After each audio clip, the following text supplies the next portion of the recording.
Welcome to 10 with Ty. Today's episode, I speak to property expert and mentor Jane Slack-Smith. Now, not only is she the Renovation Queen, she's helped thousands of Australians on their path to financial freedom. Now, if you like today's episode, please subscribe because I've got some pretty exciting guests coming up.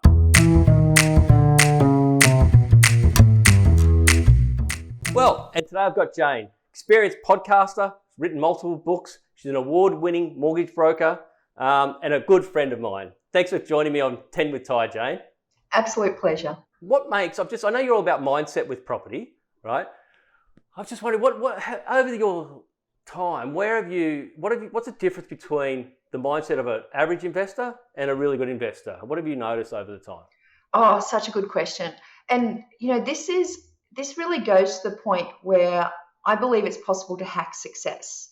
And when I was working one-on-one with my property mentoring clients, I could see some of them getting it, some of them not. And I thought, of the tens of thousands of people that I'd help with my courses, I doubled down with this small group of people because I thought if I can actually navigate them through all of the questions and make sure that they've got someone there in their court to answer anything at any time, I can really kind of guarantee almost that they're going to not have to course correct too much. But what I found was these things just kept coming up for them. And there was this, you get people from 16,500 suburbs down to 3 suburbs, down to the streets where the renters were, down to the typical property, and they wouldn't pull the trigger. They wouldn't buy, or they'd buy the wrong asset, or at the last minute they'd back out, or they'd buy it and then have second thoughts and sell it quickly before the market goes up. And I was always trying to find what that was all about. And so I really, in the last 5 years, have doubled down into trying to hack what the successful and the unsuccessful do. And I really think it comes down to understanding and an awareness of what the stories are that are going on in your head. And because when I start talking to people about it, they might have, and I know you've had some experience with this, a family member who's lost all their money, and you've seen that, and you then have a different perspective to risk.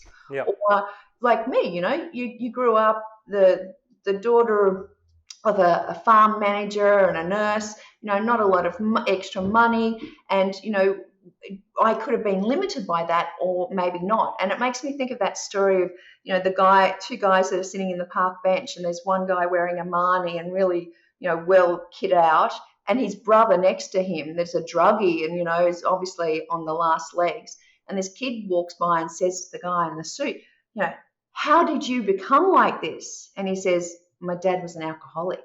And he looks at the other guy, and the other guy says, me too. Mm-hmm. So it's how you see things. And it's that awareness point that goes, why am I pulling back on this? Why isn't this right for me? And it might be a hunch, and it might be the gut feel, and it might be the intuition that's correct. Or it might just be, I'm so scared of making a mistake, I never actually pull the trigger. So that's really when I look at successful investors, there's strategic research and following those in the know and educating yourself and all those great things. But there's that last little point, and it's that mindset. Fascinating.